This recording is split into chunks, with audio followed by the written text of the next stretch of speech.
ಕೃಷಿ ದೀವಿಗೆ. ಕೃಷಿ ದೀವಿಗೆ ಹೊಸ ಬೆಳಕಿಗೆ ಬೇಕು ಕೃಷಿ ದೀವಿಗೆ.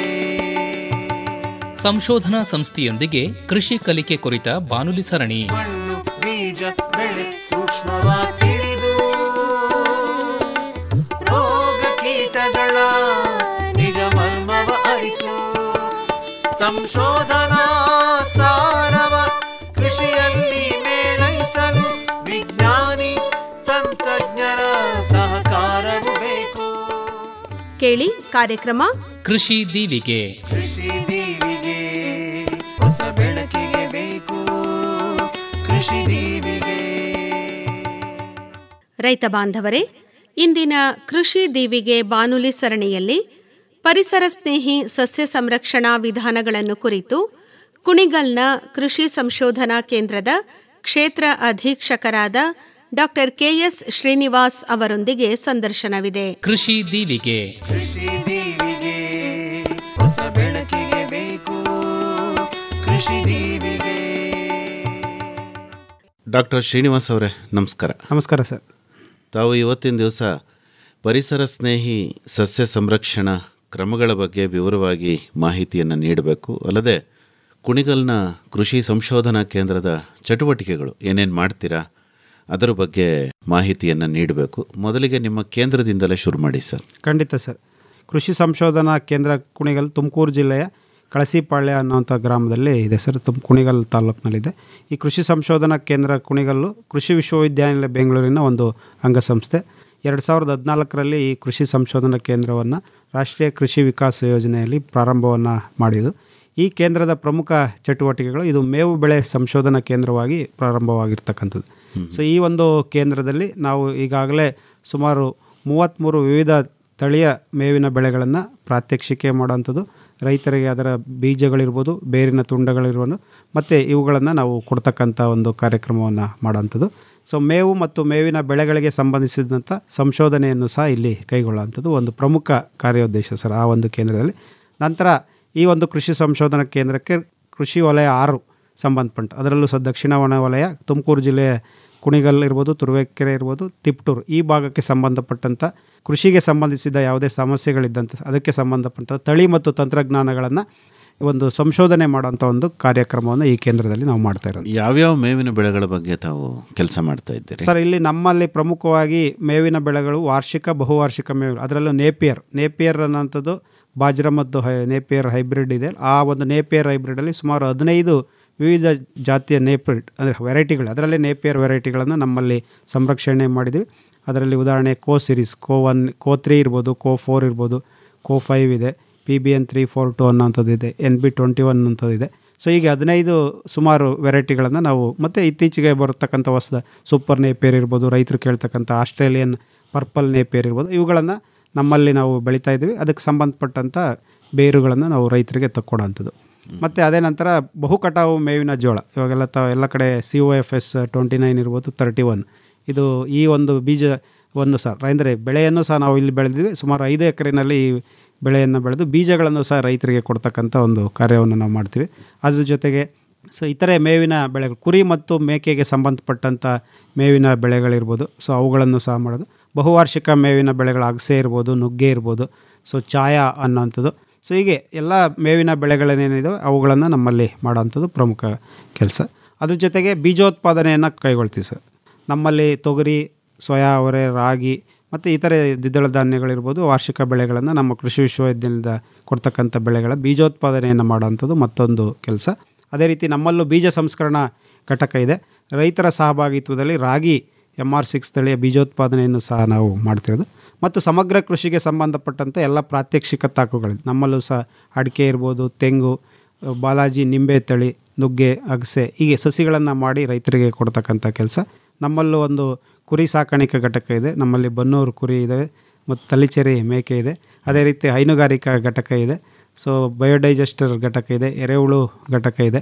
ಸೊ ಮತ್ತು ರೈತರಿಗೆ ಬೇಕಾಗಿರ್ತಕ್ಕಂಥ ಇತರೆ ಎಲ್ಲ ಸಮಗ್ರ ಕೃಷಿಗೆ ಸಂಬಂಧಪಟ್ಟಂಥ ಎಲ್ಲ ಮಾಹಿತಿಯನ್ನು ಪ್ರಾತ್ಯಕ್ಷಿಕ ಘಟಕಗಳು, ಪ್ರಮುಖವಾಗಿ ಪ್ರಾತ್ಯಕ್ಷಿಕ ಘಟಕಗಳಿದೆ. ಅದೇ ರೀತಿ ಅರಣ್ಯದ ಬೆಳೆಗಳನ್ನು, ಸೊ ನಮ್ಮ ಇಡೀ ಕೃಷಿ ಸಂಶೋಧನಾ ಕೇಂದ್ರ ಸುಮಾರು 120 ಎಕರೆ ಪ್ರದೇಶದಲ್ಲಿರ್ತಕ್ಕಂಥ ಕೃಷಿ ಸಂಶೋಧನಾ ಕೇಂದ್ರ. ಇದರಲ್ಲಿ ಒಂದು ಸಾಲಿನಲ್ಲಿ ಹೆಬ್ಬೇವಿನ ಮರಗಳನ್ನೇ ಹಾಕಿದ್ದೀವಿ. ಒಂದರಲ್ಲಿ ಸಿಲ್ವರ್ ಓಕುಗಳು, ಒಂದರಲ್ಲಿ ಮಹಾಗನಿ, ಹೀಗೆ ಸುತ್ತ ನಮ್ಮ ಫಾರಂ ಸುತ್ತಲೂ ಸಹ ತೇಗದ ಮರಗಳನ್ನು ಹಾಕಿದೆ. ಮತ್ತೊಂದು ವಿಶೇಷತೆ ಈ ಕೃಷಿ ಸಂಶೋಧನಾ ಕೇಂದ್ರ ಅಂದರೆ ಇದರಲ್ಲಿ ಅಂತಾರಾಷ್ಟ್ರೀಯ ಮೆಕ್ಕೆಜೋಳ ಸಂಶೋಧನಾ ಕೇಂದ್ರ ಕಳೆದ 3 ವರ್ಷದಿಂದ ಕಾರ್ಯ ಮಾಡಿದೆ. ಸೊ ತಮಗೆ ಎಲ್ಲರಿಗೂ ಗೊತ್ತಿರ್ಬೋದು, ಸಿಮಿಟ್ ಅಂತಾರಾಷ್ಟ್ರೀಯ ಗೋಧಿ ಮತ್ತು ಮೆಕ್ಕೆಜೋಳ ಸಂಶೋಧನಾ ಕೇಂದ್ರದ ಏಷ್ಯಾ ಭಾಗಕ್ಕೆ ಸಂಬಂಧಪಟ್ಟಂಥ double haploid maize hybrid facility ಅನ್ನೋಂಥದ್ದು ಈ ಒಂದು ಸಂಶೋಧನಾ ಕೇಂದ್ರದಲ್ಲಿ. ಇಲ್ಲೂ ಸಹ ಹೈಬ್ರಿಡ್ ಮೆಕ್ಕೆಜೋಳವನ್ನು ಕ್ರೋಮೋಸೋಮ್ ಡಬಲಿಂಗ್ ಆ ಟೆಕ್ನಾಲಜಿಯನ್ನು ಮಾಡ್ತಕ್ಕಂಥ ಒಂದು ಕೇಂದ್ರವು ಸಹ ಈ ಕೇಂದ್ರದಲ್ಲಿ ಇದೆ ಸರ್. ನೀವು ಕೂಡ ಕೃಷಿ ಮೇಳವನ್ನು ಮಾಡ್ತೀರಾ? ಖಂಡಿತ ಸರ್. ನಾವು ಕೃಷಿ ಮೇಳ ಅನ್ನೋಂಥ ಹೆಸರಲ್ಲಿದ್ದು ಕ್ಷೇತ್ರೋತ್ಸವ ಅಂತ ಕಳೆದ ಸಾಲಿನಲ್ಲಿ ನಾವು ಸಿರಿಧಾನ್ಯದ ವರ್ಷ, ಅಂತಾರಾಷ್ಟ್ರೀಯ ಸಿರಿಧಾನ್ಯ ವರ್ಷ ಆಗಿರೋದು ಸಿರಿಧಾನ್ಯ ಮೇಳ ಮತ್ತು ಕ್ಷೇತ್ರೋತ್ಸವ ಅನ್ನೋದು ಒಂದು ದಿನದ ಕೃಷಿ ಮೇಳವನ್ನು ಆಯೋಜಿಸಿದ್ವಿ. ಅದೇ ರೀತಿ ಈ ವರ್ಷವೂ ಸಹ ನಾವು ನವೆಂಬರ್ ಮೊದಲನೇ ವಾರದಲ್ಲಿ ಯೋಜನೆಯನ್ನು ಹಾಕೊಂಡಿದ್ದೇವೆ. ಇಲ್ಲೂ ಸಹ ನಾವು ಕೃಷಿ ಒಂದು ದಿನದ ಆ ಭಾಗಕ್ಕೆ ಸಂಬಂಧ ಅಂದರೆ ವಿ.ಸಿ. ಫಾರಂ ಕೃಷಿ ಮೇಳಕ್ಕಿಂತ ಮುಂಚೆನೇ ಮಾಡಿಬಿಡ್ತೀರಾ ನೀವು? ಖಂಡಿತ ಸರ್. ನಮ್ಮ ಭಾಗದಲ್ಲಿ ಮೊದಲೇ ಬರೋದ್ರಿಂದ ಬೆಳೆಗಳು, ಸೊ ಆಯಾ ಬೆಳೆಗೆ ಅನುಗುಣವಾಗಿ ನಾವು ಅಂದರೆ ಬೆಂಗಳೂರು ಕೃಷಿ ವಿಶ್ವವಿದ್ಯಾನಿಲಯದ ಕೃಷಿ ಮೇಳವನ್ನು ನೋಡಿಕೊಂಡು ತಾವು ದಿನಾಂಕವನ್ನು ನಿಗದಿ ಮಾಡಿ ಖಂಡಿತ ಸರ್. ಅಲ್ವೇ? ಅಂದರೆ ರೈತರು ಬಂದು ನೋಡುವಂತಹ ಒಂದು ಸಂಶೋಧನಾ ಕೇಂದ್ರ ತಮ್ಮದು? ಖಂಡಿತ ಸರ್. ಈಗಾಗಲೇ ಸುಮಾರು ಜನ ರೈತರು ಬರ್ತಿದ್ದಾರೆ. ಅದೇ ರೀತಿ ರೈತ ಉತ್ಪಾದಕರ ಕಂಪನಿಯ ಸದಸ್ಯರುಗಳಿರ್ಬೋದು. ಸೊ ಮತ್ತೆ ನಮ್ಮ ರೈತರೆಲ್ಲ ಅಧ್ಯಯನ ಪ್ರವಾಸಕ್ಕೆ ಸಾಕಷ್ಟು ಬರ್ತಿದ್ದಾರೆ. ಕುಣಿಗಲ್ಲಿಂದ ಹೇಗೆ ಬರಬೇಕು?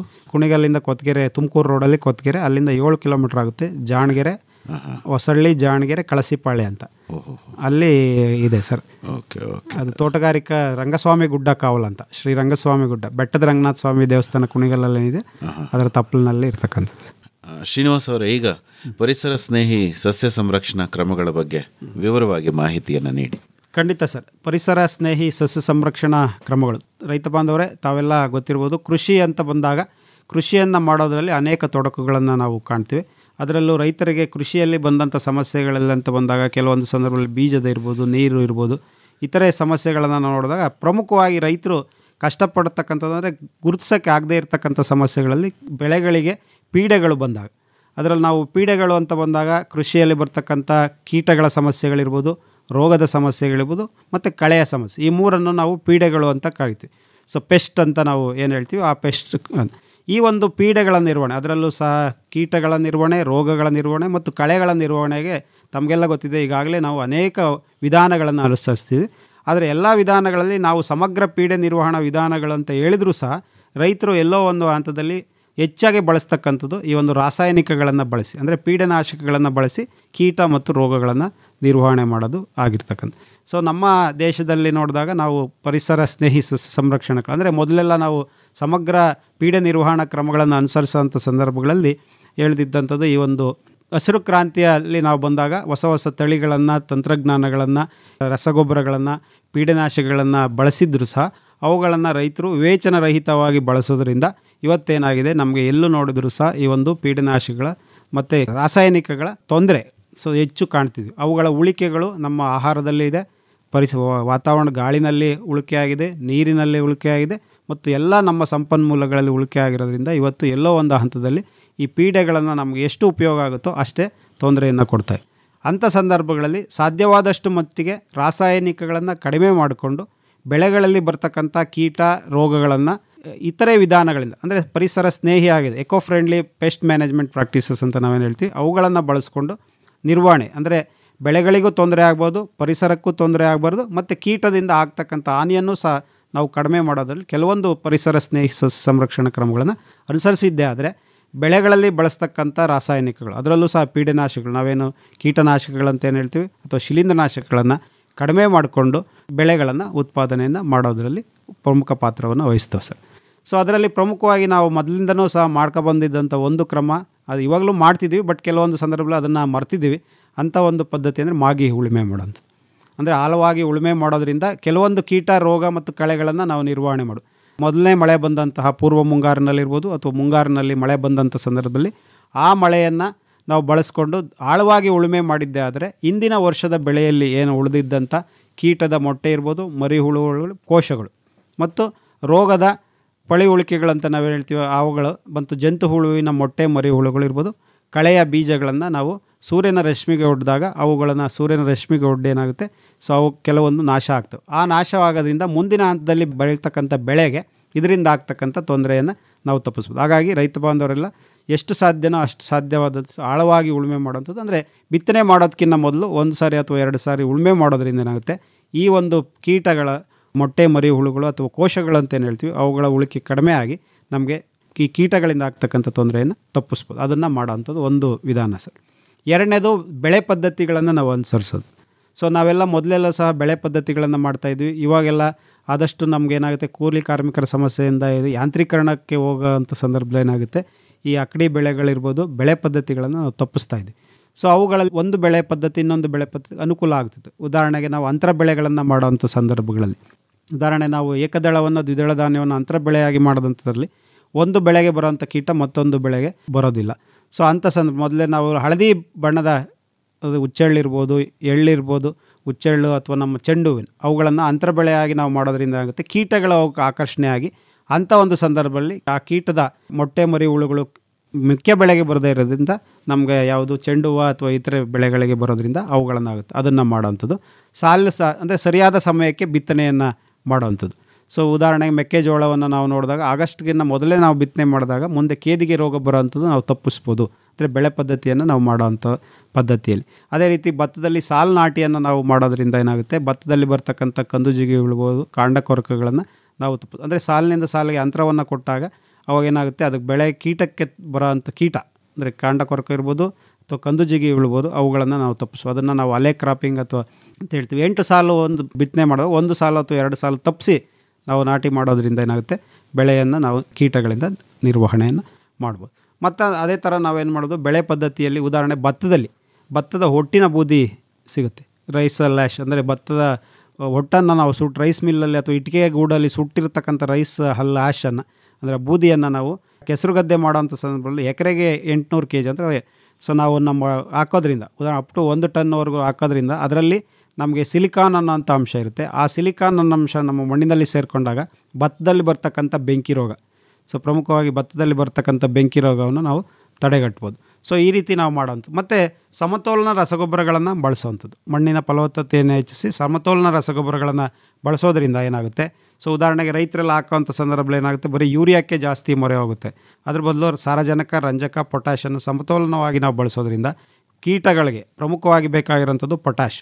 ಆ ಪೊಟ್ಯಾಷನ್ನು ನಾವು ಸರಿಯಾದ ಪ್ರಮಾಣದಲ್ಲಿ ಕೊಟ್ಟಾಗ ನಿರ್ವಹಣೆಯನ್ನು ಮಾಡ್ಬೋದು. ಅದೇ ರೀತಿ ಸೂಕ್ಷ್ಮ ಪೋಷಕಾಂಶಗಳನ್ನು ಸಹ ನಾವು ಕೊಡ್ತಾಗ ಜಿಂಕ್ ಇರ್ಬೋದು, ಬೋರಾನನ್ನು ನಾವು ಸರಿಯಾದ ಪ್ರಮಾಣದಲ್ಲಿ ಕೊಟ್ಟಾಗ ಈ ಒಂದು ಬೆಳೆಗಳಲ್ಲಿ ಬರ್ತಕ್ಕಂಥ ಕೀಟ ರೋಗಗಳನ್ನು ನಾವು ತಡೆಗಟ್ಬೋದು. ಅದು ಬೆಳೆ ಪದ್ಧತಿಗೆ ಬಂದಾಗ. ಸೊ ಮತ್ತು ಕೆಲವೊಂದು ರೋಗ ಮತ್ತು ಕೀಟ ನಿರೋಧಕ ತಳಿಗಳು ಈಗಾಗಲೇ ಲಭ್ಯ ಇದ್ದಾವೆ. ಸೊ ರೋಗ ಮತ್ತು ಕೀಟ ನಿರೋಧಕ ತಳಿಗಳನ್ನು ರೈತರು ಬಳಸಿದ್ದೇ ಆದರೆ ರೋಗ ಕೀಟಕ್ಕೆ ಬಳಸ್ತಕ್ಕಂಥ ಔಷಧಿಗಳನ್ನು ಕಡಿಮೆ ಮಾಡಿ. ಉದಾಹರಣೆ ತೊಗರಿಯಲ್ಲಿ ಸೊರಗು ರೋಗ ನಮಗೆ ಪ್ರಮುಖವಾಗಿ ಬರ್ತಕ್ಕಂಥ ರೋಗ.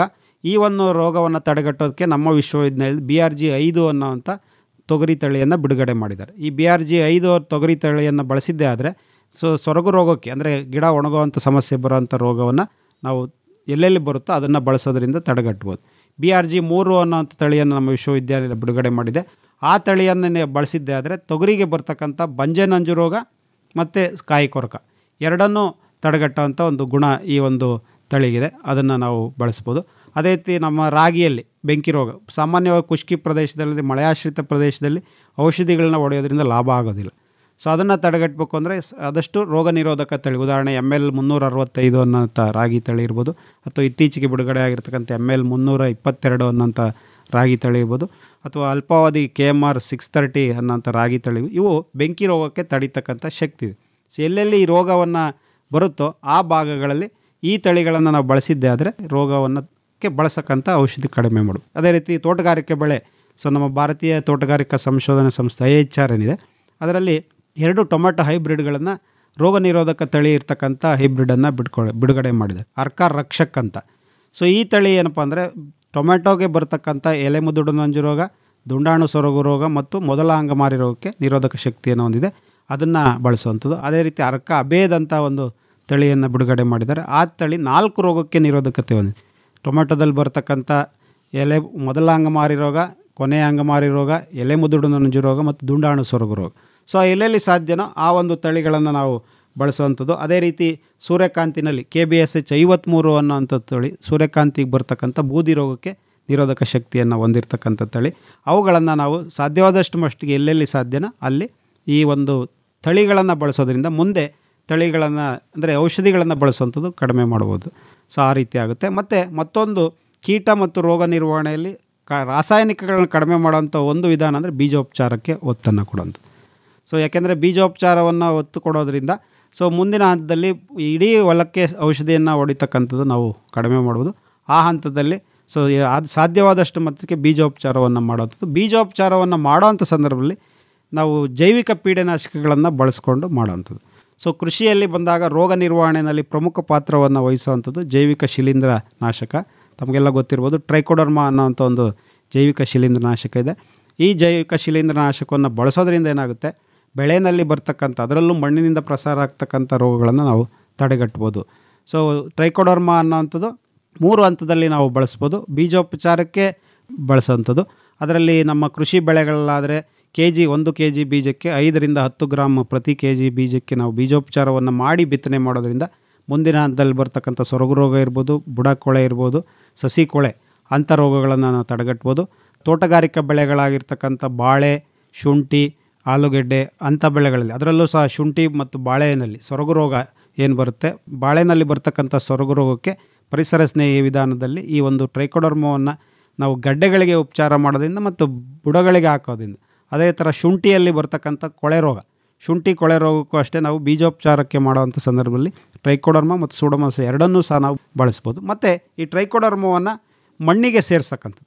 1 ಕೆ ಜಿ ಟ್ರೈಕೋಡರ್ಮವನ್ನು 100 ಕೆ ಜಿ ನಮ್ಮ ಬೇವಿನ ಹಿಂಡಿ ಇರ್ಬೋದು ಅಥವಾ 1 ಟನ್ ಎರೆಹುಳು ಗೊಬ್ಬರ ಅಥವಾ ಕೊಟ್ಟಿಗೆ ಗೊಬ್ಬರದ ಜೊತೆ ನೀವು ಮಿಶ್ರಣ ಮಾಡಿ ಮಣ್ಣಿಗೆ ಸೇರಿಸಿದ್ದೆ ಆದರೆ ಮಣ್ಣಿನಿಂದ ಬರ್ತಕ್ಕಂಥ ನಿಮ್ಮ ರೋಗಗಳನ್ನು ನಾವು ತಡೆಗಟ್ಟು. ಹಾಗಾಗಿ ಎಲ್ಲೆಲ್ಲಿ ಸಾಧ್ಯನೋ ಅಲ್ಲಿ ಆದಷ್ಟು ಮಟ್ಟಿಗೆ ಈ ಟ್ರೈಕೋಡರ್ಮವನ್ನು ಬಳಸೋದು. ಮತ್ತೊಂದು ಉಪಯೋಗ ಆಗ್ತಕ್ಕಂಥದ್ದನ್ನು ನಾವು PGPR ಅಂತ ಹೇಳ್ತೀವಿ, ಪ್ಲಾಂಟ್ ಗ್ರೋತ್ ಪ್ರಮೋಟಿಂಗ್ ರೈಸೋಬ್ಯಾಕ್ಟೀರಿಯಾ ಅಂತ. ಸೊ ಸೂಡೋಮೋನಾಸ್ ಫ್ಲೋರಸೆನ್ಸ್ ಅಂತ. ಸೊ ಆ ಸೂಡೋಮೋನಾಸ್ ಫ್ಲೋರಸೆನ್ಸು ಸಹ ನಮಗೆ ಬೆಳೆಗಳಲ್ಲಿ ಬರ್ತಕ್ಕಂಥ ಶಿಲೀಂಧ್ರದಿಂದ ಬರ್ತಕ್ಕಂಥ ದುಂಡಾಣು ಅಂದರೆ ಬ್ಯಾಕ್ಟೀರಿಯಾದಿಂದ ಬರ್ತಕ್ಕಂಥ ಮತ್ತು ಜಂತು ಹುಳುಗಳನ್ನು ನಿರ್ವಹಣೆ ಮಾಡೋದರಲ್ಲಿ ಹೆಚ್ಚು ಪಾತ್ರವನ್ನು ವಹಿಸುತ್ತೆ. ಇದನ್ನು ಸಹ ನಾವು ಮಣ್ಣಿಗೆ ಸೇರಿಸೋದ್ರಿಂದ ಏನಾಗುತ್ತೆ, ಇದನ್ನು ಟ್ರೈಕೋಡರ್ಮಾ ಥರನೇ ಮಾಡಿಸ್ಬೋದು ನಾವು. ಇದರಲ್ಲಿ ಮತ್ತೊಂದು ಅಡ್ವಾಂಟೇಜ್ ಉಪಯೋಗ ಏನಪ್ಪ ಅಂತಂದರೆ ಇದನ್ನು ಬೀಜೋಪಚಾರವಾಗಿ ಬಳಸ್ಬೋದು, ಮಣ್ಣಿಗೂ ಸಹ ಸೇರಿಸ್ಬೋದು ಮತ್ತು ಸ್ಪ್ರೇ ಮಾಡ್ಬೋದು ಇದನ್ನು. ಯಾಕೆಂದರೆ ಇದು ಲಿಕ್ವಿಡ್ ಫಾರ್ಮುಲೇಷನ್ ಮತ್ತು ಸಾಲಿಡ್ ಫಾರ್ಮುಲೇಷನ್ ಎರಡೂ ಸಿಗೋದ್ರಿಂದ, ಅಂದರೆ ದ್ರವ ರೂಪದಲ್ಲೂ ಸಿಗುತ್ತೆ, ಪುಡಿ ರೂಪದಲ್ಲೂ ಸಿಗೋದ್ರಿಂದ ಇದನ್ನು ನಾವು ಬಳಸ್ಕೊಂಡು ಸೊ ನಾವು ಸ್ಪ್ರೇ ಮಾಡ್ಬೋದು. ಇಂಥ ಸ್ಪ್ರೇಯನ್ನು ಮಾಡೋಂಥ ಸಂದರ್ಭದಲ್ಲಿ ಏನಾಗುತ್ತೆ, ಎಲ್ಲ ಬೆಳೆಗಳಲ್ಲಿ ಬರ್ತಕ್ಕಂಥ ದುಂಡಾಣುವಿನಿಂದ ಬರ್ತಕ್ಕಂಥ ಅಂದರೆ ಬ್ಯಾಕ್ಟೀರಿಯಾದಿಂದ ಬರೋಂಥ ರೋಗ ಅಷ್ಟೇ ಅಲ್ಲ, ಶಿಲೀಂಧ್ರದಿಂದ ಬರೋಂಥ ರೋಗವನ್ನು ತಡೆಯುತ್ತೆ. ಮಣ್ಣಿಗೆ ಸೇರಿಸಿದ್ದೆ ಆದರೆ ಜಂತು ಹುಳುವಿಂದ ಬರೋಂಥ ರೋಗವನ್ನು ಸಹ ತಡೆಯುತ್ತೆ. ಮತ್ತು ಇನ್ನೊಂದು ಅರ್ಕಾ ಮೈಕ್ರೋಬಿಯಲ್ ಕನ್ಸಾರ್ಷಿಯ ಅಂತ, ಅಂದರೆ ಮೈಕ್ರೋಬಿಯಲ್ ಕನ್ಸಾರ್ಷಿಯ ಅಂತ ಸೂಕ್ಷ್ಮ ಜೀವಿಗಳ ಸಂಕೀರ್ಣ ಅಂತ ಮಾಡಿದ್ದಾರೆ. ಸೊ ಅವುಗಳನ್ನು ನಾವು ಬಳಸೋದ್ರಿಂದ ರೋಗಕ್ಕೆ ಬೇಕಾಗಿರ್ತಕ್ಕಂಥ ರೋಗ ನಿರೋಧಕ ಶಕ್ತಿಯನ್ನು ಬೆಳೆಗಳಿಗೆ ಕೊಡ್ಬೋದು. ಎಲ್ಲ ಬೆಳೆಗಳಿಗೆ, ಭತ್ತದಲ್ಲಿ ನೀರು ನಿಲ್ಲುವಂಥ ಭತ್ತವನ್ನು ಬಿಟ್ಟು ಮಿಕ್ಕೆಲ್ಲ ಬೆಳೆಗಳಿಗೂ ಸಹ ಟ್ರೈಕೋಡರ್ಮಾ ಮತ್ತು ಸೂಡೋಮೋನಾಸನ್ನು ಬಳಸ್ಬೋದು. ಹಾಗಾಗಿ ರೈತ ಬಾಂಧವರು ಹೆಚ್ಚು ಸಾಧ್ಯವಾದಷ್ಟು ಈ ಒಂದು ಪರಿಸರ ಸ್ನೇಹಿ ಟ್ರೈಕೋಡರ್ಮಾ, ಸೂಡೋಮೋನಾಸ್ ಅಂತ ಇತರೆ ಜೈವಿಕ ಗೊಬ್ಬರಗಳು ಅವುಗಳನ್ನು ಬಳಸ್ತಾ ಹೋಗಿದ್ದೆ ಆದರೆ ನಮ್ಮ ಬೆಳೆಗಳಲ್ಲಿ ಬರ್ತಕ್ಕಂಥ ರೋಗ ಕೀಟಗಳನ್ನು ತಡಿಬೋದು. ಮತ್ತೊಂದು ವಿಧಾನ ಅಂತಂದರೆ ಈ ಒಂದು ಮೋಹಕ ಬಲೆಗಳನ್ನು ಮಾಡಿಸೋದು. ಕೀಟಗಳನ್ನು ಆಕರ್ಷಣೆ ಮಾಡಬೇಕು ಅಂತಂದರೆ ನಾವೆಲ್ಲ ಮೊದಲು ಆಕರ್ಷಕ ಬೆಳೆಗಳು ಅಂತ ಬೆಳಿತಿದ್ವಿ. ಇವಾಗ ರೈತರು ಎಲ್ಲ ಬೆಳೆ ಪದ್ಧತಿಯನ್ನು ತಪ್ಪಿಸ್ದಾಗಿಂದ ಯಾವಾಗ ಆಕರ್ಷಕ ಬೆಳೆಗಳು ಬೆಳೆಯೋಕ್ಕಾಗೋದಿಲ್ವೋ ಆಕರ್ಷಕ ಬಲೆಗಳಿಗೆ ಬಂದಿದ್ದಾರೆ. ಅವನ್ನ ನಾವು ಟ್ರ್ಯಾಪ್ಸ್ ಅಂತ ಏನು ಹೇಳ್ತೀವಿ, ಆ ಫೆರಮೋನ್ ಟ್ರ್ಯಾಪ್ಸ್ ಅಥವಾ ಮೋಹಕ ಬಲೆಗಳು ಅಂತ. ಇಲ್ಲಿ ಏನಪ್ಪ ಅಂದರೆ ಕೀಟಗಳನ್ನು ಆಕರ್ಷಣೆ ಮಾಡಿ ನಾವು ಕೀಟಗಳು ಮೊಟ್ಟೆ ಇಟ್ಟು ಮರಿ ಆಗೋದಕ್ಕಿಂತ ಮೊದಲೇ ಅವುಗಳನ್ನು ಪತಂಗ ಹಂತದಲ್ಲೇ ನಿರ್ವಹಣೆ ಮಾಡೋವಂಥ ವಿಧಾನ. ಸೊ ಅದರಲ್ಲೂ ಪ್ರಮುಖವಾಗಿ ನಾವು ತೊಗರಿ ಇರ್ಬೋದು, ಕಡಲೆ ಇರ್ಬೋದು, ಅವರೇ ಇರ್ಬೋದು ಮತ್ತು ಭತ್ತ, ಇದರಲ್ಲಿ ಬರ್ತಕ್ಕಂಥ ಕಾಯಿ ಕೊರಕ ಅಥವಾ ಭತ್ತದ ಕಾಂಡ ಕೊರಕಕ್ಕೆ ನಾವು ಈ ಒಂದು ಮೋಹಕ ಬಲೆಗಳನ್ನು ಬಳಸೋದ್ರಿಂದ ಏನಾಗುತ್ತೆ, ಈ ಒಂದು ಕೀಟಗಳನ್ನು ಆಕರ್ಷಣೆ ಅಂದರೆ ಉದಾಹರಣೆ ತೊಗರಿ ಮೊಗ್ಗು ಆಗೋ ಹಂತದಲ್ಲಿ ಎಕರೆಗೆ 8 ಈ ಒಂದು ತೊಗರಿ ಕಾಯಿ ಕೊರಕ ಆಕರ್ಷಕ ಬಲೆಗಳನ್ನು ನೀವು ಕಟ್ಟಿದ್ದೆ ಆದರೆ ತೊಗರಿಯ ಚಿಟ್ಟೆ ಬಂದು ಮೊಟ್ಟೆಯನ್ನು ಹಿಡೋದಕ್ಕಿಂತ ಮೊದಲು ಆ ಒಂದು ಚಿಟ್ಟೆಯನ್ನೇ ಆಕರ್ಷಣೆಯನ್ನು ಮಾಡ್ತಕ್ಕಂಥ ಒಂದು ವಿಧಾನ. ಸೊ ಇದರಲ್ಲಿ ಏನಾಗುತ್ತೆ, ಗಂಡು ಪತಂಗವನ್ನು ನಾವು ಆಕರ್ಷಣೆ ಮಾಡ್ತಕ್ಕಂಥದ್ದಕ್ಕೆ ಲ್ಯೂರ್ ಅಂತ ಔಷಧಿಯಲ್ಲಿ ಇಟ್ಟಿರ್ತೇವೆ. ಅದು ಔಷಧಿ ಅಂದರೆ ಅದು ಕೆಮಿಕಲ್ ಕ್ಯೂ ಸಿಗ್ನಲ್ ಇದ್ದಂಗೆ, ಅದು ಗಂಡನ್ನೇ ಅಷ್ಟೇ ಆಕರ್ಷಣೆ ಮಾಡೋವಂಥ ಸಿಗ್ನಲ್. ಅದು ಎಕರೆಗೆ 8 ನೀವು ಮೋಹಕ ಬಲೆಗಳನ್ನು ಕಟ್ಟಿದ್ದೆ ಆದರೆ ಸೊ ನಿಮ್ಮ ತೊಗರಿಗೆ ಬರ್ತಕ್ಕಂಥ ಕಾಯಿ ಕೊರಕ ಹುಳವನ್ನು ತಡಿಸ್ಬೋದು. ಅದೇ ರೀತಿಯ ಅವರಿಗೂ ಸಹ ಇದನ್ನು ಬಳಸ್ಬೋದು. ಸೊ ಮತ್ತೊಂದು ಮಾವಿನಲ್ಲಿ ಬರ್ತಕ್ಕಂಥ ಹಣ್ಣಿನ ನೊಣಕ್ಕೂ ಸಹ ಈ ಒಂದು ಮೋಹಕ ಬಲೆ ಇದೆ. ಅದೇ ಥರ ಎಲ್ಲ ಜಾತಿಯ ಈ ಹಾಗಲಕಾಯಿ, ಹೀರೆಕಾಯಿ, ಪಡವಲಕಾಯಿ ಆ ಜಾತಿಗೆ ಬರ್ತಕ್ಕಂಥ ಹಣ್ಣಿನ ನೊಣಗಳೇನು ಬರ್ತವೆ, ಫ್ರೂಟ್ ಫ್ಲೈ ಅಂತ ಏನು ಹೇಳ್ತೀವಿ, ಅವುಗಳನ್ನು ಆಕರ್ಷಣೆ ಮಾಡೋದಕ್ಕೆ ಈ ಒಂದು ಟ್ರ್ಯಾಪ್ಸ್ಗಳು ಸಿಗುತ್ತೆ. ಮತ್ತು ಈ ಭಾಗದಲ್ಲಿ ತೆಂಗಿನಲ್ಲಿ ಬರ್ತಕ್ಕಂಥ ರೈನೋಸರಸ್ ದುಂಬಿ ಮತ್ತು ಕೆಂಪು ಮೂತಿ ಹುಳು, ಇದಕ್ಕೆ ಆಕರ್ಷಣೆ ಮಾಡೋದಕ್ಕೂ ಸಹ ಮೋಹಕ ಬಲೆಗಳು ಸಿಗ್ತವೆ. ತೆಂಗಿನಲ್ಲಿ ಆದರೆ ಎಕರೆಗೆ 2ರಷ್ಟು ಈ ಮೋಹಕ ಬಲೆಗಳನ್ನು ಕಟ್ಟಿದ್ದೇ ಆದರೆ, ಸೊ ಅದರಲ್ಲೂ ತೆಂಗಿನ ಮರಕ್ಕೆ ಕಟ್ಟೋದು ಬೇಕಿಲ್ಲ. ಸೊ ತೆಂಗಿನ ಮರ ಬಿಟ್ಟು ಬೇರೆ ಯಾವುದನ್ನ ಮರ ಇರ್ಬೋದು ಅಥವಾ ಯಾವುದೋ ಒಂದು ಗಳನ್ನ ಅದನ್ನು ಇಟ್ಟು ಸುಮಾರು 5ರಿಂದ 6 ಅಡಿ ಎತ್ತರದಲ್ಲಿ ನಾವು ಕಟ್ಟಿದ್ದೇ ಆದರೆ ತೆಂಗಿಗೆ ಬರ್ತಕ್ಕಂಥ ಈ ಒಂದು ಕೆಂಪು ಮೂತಿ ಹುಳು ಮತ್ತು ರೈನೋಸರಸ್ ದುಂಬಿ ಆಕರ್ಷಣೆಯನ್ನು ಮಾಡಿ ನಾವು ಮುಂದಿನ ಹಂತದಲ್ಲಿ ಕೊಡುವಂಥದ್ದನ್ನು ತಪ್ಪಿಸ್ಬೋದು. ಅದೇ ರೀತಿ ಇದರಲ್ಲಿ ಮೆಟ್ರೈಸಿಯಮ್ ಅಂತ ಅನಿಸೋಫ್ಲಿ ಅಂತ ನಮ್ಮ ಶಿಲೀಂಧ್ರ ಸಿಗುತ್ತೆ. ಅದನ್ನು ಸಹ ತಿಪ್ಪೆಗುಂಡಿಗಳು ಏನಿರ್ತವೆ ಅಥವಾ ಬ್ರೀಡಿಂಗ್ ಸ್ಟೇಷನ್ ಅಂತ ನಾವು ಹೇಳ್ತೀವಿ, ಎಲ್ಲಿ ತೆಂಗಿನ ತೋಟದಲ್ಲಿರ್ತವೆ, ಅವುಗಳಿಗೆ ನೀವು ಬಳಸಿದ್ದೇ ಆದರೆ ಈ ಒಂದು ಮೋಹಕ ಬಲೆಗಳನ್ನು ಆಕರ್ಷಣೆಯನ್ನು ಮಾಡೋದ್ರಿಂದ ಏನಾಗುತ್ತೆ, ನಮಗೆ ಕೀಟಗಳು ಬರೋ ಅಂಥವನ್ನು ಆಕರ್ಷಣೆಯನ್ನು ನಾವು ಮಾಡಿ ನಿರ್ವಹಣೆಯನ್ನು ಮಾಡ್ಬೋದು. ಮತ್ತೊಂದು ಪರಿಸರ ಸ್ನೇಹಿ ವಿಧಾನದಲ್ಲಿ ನಿರ್ವಹಣೆಯನ್ನು ಮಾಡೋವಂಥ ವಿಧಾನ ಅಂತ ಬಂದಾಗ ಬೇವನ್ನು ಕೀಟ ನಿರ್ವಹಣೆ, ರೋಗ ನಿರ್ವಹಣೆ, ಅದರಲ್ಲೂ ಸಹ ಜಂತು ಹುಳುಗಳ ನಿರ್ವಹಣೆಯಲ್ಲಿ ಹೆಚ್ಚು ಉಪಯೋಗವನ್ನು ಮಾಡ್ಕೋಬೋದು. ಸೊ ಬೇವು ಎಲೆ, ಕಾಯಿ, ತೊಗಟೆ, ಬೇವಿನ ಎಣ್ಣೆ ಎಲ್ಲವೂ ಸಹ ಕೀಟನಾಶಕ ಗುಣಗಳನ್ನು ಹೊಂದಿದೆ. ಹಾಗಾಗಿ ಎಲ್ಲೆಲ್ಲಿ ಸಾಧ್ಯನೋ ಅಲ್ಲಿ ಅವುಗಳನ್ನು ಬಳಸೋದು. ಉದಾಹರಣೆಗೆ ಬೇವಿನ ಎಣ್ಣೆಯನ್ನು ನಾವು ಬಳಸಿದ್ದೆ ಆದರೆ ಅದರಲ್ಲಿ ನಾವು ಸಹ ಬೇವಿನ ಬೀಜದ ಕಷಾಯವನ್ನು ಸಹ ತಯಾರು ಮಾಡ್ಕೋಬೋದು. ಉದಾಹರಣೆ ಈ ಭಾಗದಲ್ಲೆಲ್ಲ ಬೇವಿನ ಬೀಜ ಸಿಕ್ಕಂಥ ಸಂದರ್ಭದಲ್ಲಿ ಬೇವಿನ ಬೀಜವನ್ನು ಆಯ್ದು ಅವುಗಳ ತೊಗಟೆಯನ್ನು ತೆಗೆದು, ಅಂದರೆ ಸಿಪ್ಪೆಯನ್ನು ತೆಗೆದು ಬೀಜವನ್ನು 5% 5% ಬೇವಿನ ಬೀಜದ ಕಷಾಯವನ್ನು ನಾವು ನಮ್ಮ ಮನೆಯಲ್ಲೇ ಅಂದರೆ ಫಾರಮಲ್ಲೇ ತಯಾರು ಮಾಡಿಕೊಂಡು ಅವುಗಳನ್ನು ಬಳಸಿದ್ದೇ ಆದರೆ ಸೊ ಬೇವಿಗೆ ಅಂದರೆ ಕೀಟಗಳಿಗೆ, ಉದಾಹರಣೆ ಕಾಯಿಕೊರಕಗಳಿರ್ಬೋದು ಅಥವಾ ಚಿಟ್ಟೆಗಳಿರ್ಬೋದು, ರಸ ಇರ್ತಕ್ಕಂಥ ಕೀಟಗಳನ್ನು ಅವುಗಳನ್ನು ನಿರ್ವಹಣೆ ಮಾಡೋದಲ್ಲಿ NSKE ಪಾತ್ರ. ಇಲ್ಲ ನಮ್ಮ ಕೈಲಿ ಮಾಡೋಕ್ಕಾಗಲ್ಲ ಅಂತ ಬಂದಾಗ ಈಗಾಗಲೇ ಲಭ್ಯ ಇರತಕ್ಕಂಥ ಬೇವು ಆಧಾರಿತ ಕೀಟನಾಶಕ, ನಾವು ಅಜಾಡಿರಕ್ಟಿನ್ ಅಂತ ಹೇಳ್ತೀವಿ, ನಿಂಬಿಸಿಡಿನ್ ಅಂತ ಏನು ಹೇಳ್ತೀವಿ, ಆ ಒಂದು ಕೀಟನಾಶಕಗಳನ್ನು ಸೊ ನಮ್ಮ ಶಿಫಾರಸು ಮಾಡಿರೋ ಪ್ರಮಾಣದಲ್ಲಿ ಕೆಲವೊಂದು 5 ml 1 ಲೀಟ್ರ್ ನೀರಿನಲ್ಲಿ ಶಿಫಾರಸು ಮಾಡಿರ್ತಾರೆ, ಅವುಗಳನ್ನು ಬಳಸ್ಕೊಂಡು ನೀವು ಸಿಂಪರಣೆಯನ್ನು ಮಾಡಿದ್ದೆ ಆದರೆ ಅವುಗಳನ್ನು ನಾವು ಕೀಟಗಳನ್ನು ನಿರ್ವಹಣೆ ಮಾಡ್ಬೋದು. ಮತ್ತು ಬೇವಿನ ಹಿಂಡಿ, ಪ್ರಮುಖವಾಗಿ ಬೇವಿನ ಹಿಂಡಿ, ಸೊ ಅದರಲ್ಲೂ ಸಹ ತೋಟಗಾರಿಕೆ ಬೆಳೆ ಆಗಿರತಕ್ಕಂಥ ತೆಂಗಿರ್ಬೋದು, ಅಡಿಕೆ ಇರ್ಬೋದು, ಅದರಲ್ಲಿ ತೆಂಗಿನಲ್ಲಿ ಬರ್ತಕ್ಕಂಥ ಅಣಬೆ ರೋಗ ಇರ್ಬೋದು, ಅಡಿಕೆನಲ್ಲಿ ಬರ್ತಕ್ಕಂಥ ಅಣಬೆ ರೋಗ ಇರ್ಬೋದು, ಮತ್ತು ಶುಂಠಿನಲ್ಲಿ ಬರ್ತಕ್ಕಂಥ ಕೊಳೆ ರೋಗ, ಇವುಗಳ ನಿರ್ವಹಣೆಯಲ್ಲಿ ಹೆಚ್ಚು ಪಾತ್ರವನ್ನು ವಹಿಸುವಂಥದ್ದು ಬೇವಿನ ಹಿಂಡಿ. ಉದಾಹರಣೆ ತೆಂಗಿನಲ್ಲಿ ಬರ್ತಕ್ಕಂಥ ರಸ ಸೋರತಕ್ಕಂಥ ರೋಗ ಮತ್ತು ಕಾಂಡ ಕೊರಕ ರೋಗ ಇರ್ಬೋದು, ಮತ್ತು ಅಣಬೆ ರೋಗಕ್ಕೆ ಪ್ರತಿ ತೆಂಗಿನ ಮರಕ್ಕೆ 5 kg ಬೇವಿನ ಹಿಂಡಿ ಜೊತೆ 100 ಗ್ರಾಮ್ನಷ್ಟು ಟ್ರೈಕೋಡರ್ಮಾ ಮತ್ತು ಸೂಡೋಮೋನಾಸ್ ಮಿಶ್ರಣ ಮಾಡಿ ನಾವು ಹಾಕೋದ್ರಿಂದ ಏನಾಗುತ್ತೆ, ಮುಂದಿನ ಹಂತದಲ್ಲಿ ಬರ್ತಕ್ಕಂಥ ಅಣಬೆ ರೋಗ ಇರ್ಬೋದು, ರಸ ಸೋರ್ತಕ್ಕಂಥ ರೋಗ ಇರ್ಬೋದು ಮತ್ತು ಸುಳಿಕೊಳೆ, ಆ ರೋಗವನ್ನು ತಡಿಬೋದು ತೆಂಗಿನಲ್ಲಿ. ಅಡಿಕೆನಲ್ಲಿ ಇದೇ ಬೇವಿನ ಹಿಂಡಿಯನ್ನು 5 kg ಬದಲು 2 kg ಒಂದು ಮರಕ್ಕೆ ನಾವು ಬಳಸೋದ್ರಿಂದ ಉಪಯೋಗ ಆಗುತ್ತೆ. ಸೊ ಶುಂಠಿ ಮತ್ತು ಆಲೂಗೆಡ್ಡೆ ಇರ್ಬೋದು, ಇತರೆ ಬೆಳೆಗಳಲ್ಲಾದರೆ ನಾವು ಶಿಫಾರಸು ಮಾಡಿರೋದು 200 kg ಒಂದು ಎಕರೆಗೆ ನೀವು ಬೇವಿನ ಹಿಂಡಿಯನ್ನು ಹಾಕೋದ್ರಿಂದ ಏನಾಗುತ್ತೆ, ಮಣ್ಣಿನಲ್ಲಿ ಇರ್ತಕ್ಕಂಥ ಒಂದು ಬೇರು ಹುಳುಗಳನ್ನು ನಿರ್ವಹಣೆಯನ್ನು ಮಾಡ್ಬೋದು. ಎರಡನೇದು ಜಂತು ಹುಳುಗಳನ್ನು ನಿರ್ವಹಣೆ ಮಾಡ್ಬೋದು. ಯಾಕೆಂದರೆ ಇವುಗಳನ್ನು ಬಳಸೋದ್ರಿಂದ ಏನಾಗುತ್ತೆ, ಮುಂದಿನ ಹಂತದಲ್ಲಿ ನಮಗೆ ಈ ಒಂದು ಔಷಧಿಗಳು ಅಂದರೆ ರಾಸಾಯನಿಕ, ಅದರಲ್ಲೂ ಶಿಲೀಂಧ್ರನಾಶಕ, ಕೀಟನಾಶಕಗಳಿಂದ ಆಗ್ತಕ್ಕಂಥ ದುಷ್ಪರಿಣಾಮವನ್ನು ನಾವು ತಡಿಬೋದು. ಮತ್ತೊಂದು ರೋಗ ನಿರ್ವಹಣೆಯಲ್ಲಿ ಪರಿಸರ ಸ್ನೇಹಿ ವಿಧಾನ ಅಂದರೆ ಪಂಚಗವ್ಯ ಮಾಡೋವಂಥದ್ದು. ಇವಾಗೆಲ್ಲ ತಾವೆಲ್ಲ ಸಾವಯವ ಕೃಷಿಗೆ ಹೆಚ್ಚು ರೈತರು ಆಕರ್ಷಣೆ ಆಗ್ತಿದ್ದಾರೆ.